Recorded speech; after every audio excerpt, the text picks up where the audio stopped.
जाने के बाद प्रशासन जागा और न्यूज 18 की खबर चलने के बाद महापौर ने मामले में कार्रवाई की बात कही है। न्यूज 18 ने दिखाया था कि कैसे शिप्रा नदी के गौ घाट और नरसिंह घाट की हालत इतने बद से बदतर हैं कि नहाना तो दूर, मछलियों के मरने के चलते श्रद्धालु वहां बैठ भी नहीं सकते हैं। और ये तस्वीर दिखाई गई थी कि कितना दूषित पानी हो चुका है गौ घाट का। और इसके बाद प्रशासन जागा।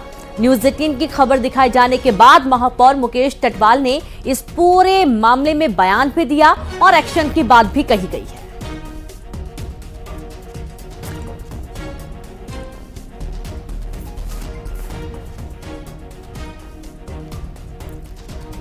तो मछलियों की मौत के मामले में प्रशासन जागा है और ये खबर, ये तस्वीर बार बार न्यूज 18 ने दिखाई थी और जिम्मेदारों से सवाल जवाब भी किया गया था। आप ये देखिए कि श्रद्धालुओं का नहाना तो दूर, इस घाट में 2 मिनट बैठ पाना भी मुश्किल होता है। अभी हमारे शिप्रा के अंदर जब ऑक्सीजन की कमी होने के कारण से मछलियों का मरने का सिलसिला जारी है, तो नगर पालिका निगम के माध्यम से हम उसको निकाल रहे हैं, सफाई भी कर रहे हैं। साथ ही ऑक्सीजन की प्राप्ति, उसके लिए हमने फव्वारे भी लगाए हैं। 4 स्थानों पर 4 हमने फव्वारे लगाए, और भी हम फव्वारे लगाने वाले हैं। और न्यूज 18 के माध्यम से जानकारी लगी, जिन जिन घाटों पर कार्रवाई नहीं हो पा रही थी वहाँ भी हमने कार्रवाई के आदेश दिए। लगातार जब पानी चेंज हुआ था और ऑक्सीजन की कमी हुई थी, तब से लगातार कर रहे हैं। लेकिन जो घाट छूट गए थे, जो और आपके चैनल के माध्यम से पता लगे, तो वहाँ भी हमने तुरंत कार्रवाई।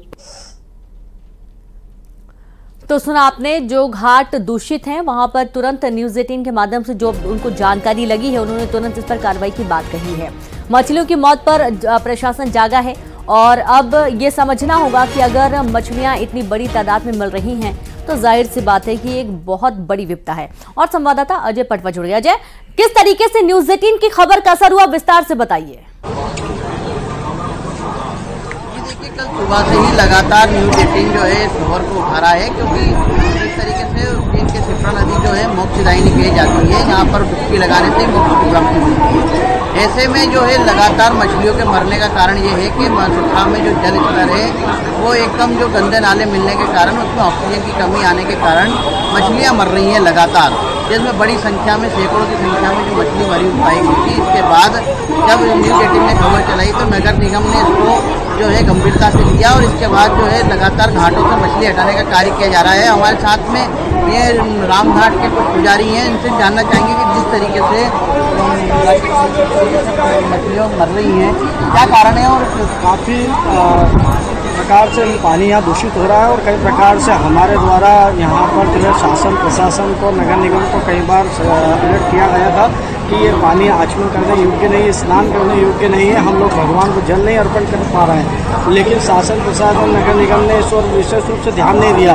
लेकिन हमारे द्वारा मीडिया न्यूज 18 को हमने जो है इस चीज़ से अवगत कराया और उन्होंने 2 दिन से इसको मुहिम को जब छेड़ा तो नगर निगम ने इस ओर ध्यान दिया और जो मरी हुई मछलियाँ उसको फेंक रहे हैं, उठा के बाहर कर रहे हैं। लेकिन उसके अंदर वो सुधार करना चाहिए नगर निगम को, और मीडिया न्यूज 18 का काफ़ी सहयोग रहा है और उसको देखते हुए यहाँ पर काफ़ी सुधार हो रहा है और कल से यहाँ पर अच्छी व्यवस्थाएं प्रारंभ करी जा रही है। आप बताइए गुरुजी, जिस तरीके से नदी पर मछलियाँ मर रही हैं, श्रद्धालु आते हैं हजारों की संख्या में स्नान करने, कहीं ना कहीं आस्था के साथ खिलवाड़ हो रहा है। हाँ, इसका खिलवाड़ हो रहा है। यही है कि जल्दी से जल्दी इस जल को साफ करवाया जाए।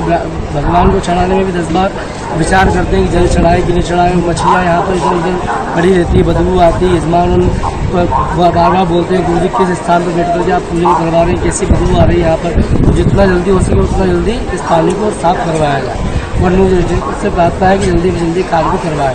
आप बताइए गुरुजी, यहाँ पर कई साधु संत धरना प्रदर्शन देते हैं, आपने भी कई बार विरोध प्रदर्शन किया, क्या आखिरकार शिप्रा का पानी कब शुद्ध होगा?